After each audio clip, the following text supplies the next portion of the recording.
Hi hello नमस्कार. स्वागत आहे तुमचं आपल्या चॅनलवर. हिंदू नववर्षाचा पहिला दिवस म्हणजे गुढीपाडवा. हा दिवस म्हणजे केवळ सण नाही तर विजय, समृद्धी आणि आपल्या आयुष्यात सकारात्मक ऊर्जेचं स्वागत करण्याचा दिवस आहे. पण गुढी उभारताना काही महत्त्वाचे नियम आणि त्यामागचं नक्की शास्त्र काय आहे हे आज आपण आपल्या बोलीभाषेत जाणून घेणार आहोत. गुढी उभारण्याचे मी तुम्हाला 5 सुवर्ण नियम सांगणार आहे. पहिली गोष्ट, गुढी नेहमी घराच्या मुख्य प्रवेशद्वाराच्या उजव्या बाजूला उभारावी. शास्त्रानुसार उजवी बाजू ही शुभ आणि तेज तत्वाचे प्रतीक मानले जाते. दुसरी गोष्ट, हा सण मंगल्याचा आहे, त्यामुळे सकाळी लवकर उठून अभ्यंग स्नान करून आणि घर स्वच्छ करूनच गुढी उभारावी.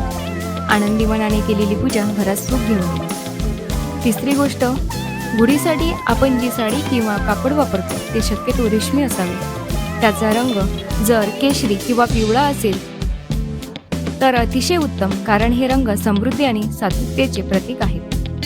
चौथी गोष्ट खूपच महत्त्वाची, गुढीवर साखरेची गाठी, कडुलिंबाची पानं, आंब्याची डहाळी आणि फुलांची माळ असणं खूप गरजेचं आहे. कडुलिंब आपल्याला आरोग्याचा संदेश देते, तर साखर गाठी जीवनातील गोडवा दर्शवते. पाचवी गोष्ट, गुढी सूर्योदयानंतर लगेच उभारावी. उभारताना ओम ब्रह्मध्वजाय नमः हा मंत्र नक्की म्हणावा. यामुळे वातावरणात सकारात्मक ऊर्जा निर्माण होते. लक्षात ठेवा सखींनो, सूर्यास्तापूर्वी गुढी विधीपूर्वक खाली उतरवावी. आणि महत्त्वाचा इतिहास आणि काही चुकीचे समज संभाजी महाराजांसंदर्भ मी तुम्हाला आज सांगणार आहे. सखींनो, हल्ली सोशल मीडियावर गुढीपाडव्याबद्दल काही चुकीचे मेसेज फिरत आहेत.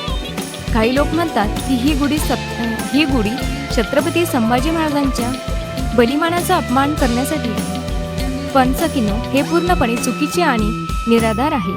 सत्य काय आहे? गुढीपाडवा हा सण हजारो वर्षांपासून म्हणजे प्रभू रामचंद्र वनवासातून अयोध्येला परतले तेव्हापासून साजरा केला जातो. हा ब्रह्मध्वज आहे, जो सृष्टीच्या निर्मितीचा आनंद साजरा करण्यासाठी उभारला जातो. छत्रपती संभाजी महाराज आपले शंभूराजे हे धर्माभिमान आणि स्वाभिमानाचे प्रतीक आहेत. त्यांच्या बलिदानाबद्दल आपल्याला आदरच आहे.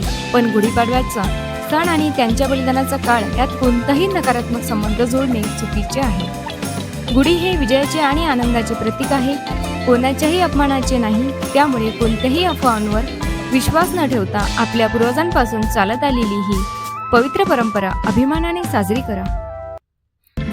गर्भसंस्काराच्या दृष्टीने महत्त्व.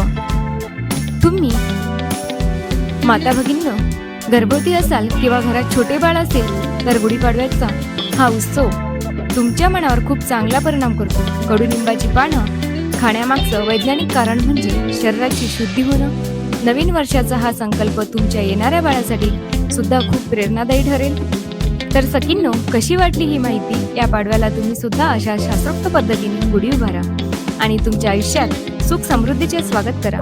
तुम्हाला आणि तुमच्या परिवाराला हिंदू नववर्षाच्या खूप खूप शुभेच्छा. व्हिडिओ आवडला असेल तर लाईक करा आणि आपल्या चॅनलला सबस्क्राईब करायला विसरू नका. धन्यवाद.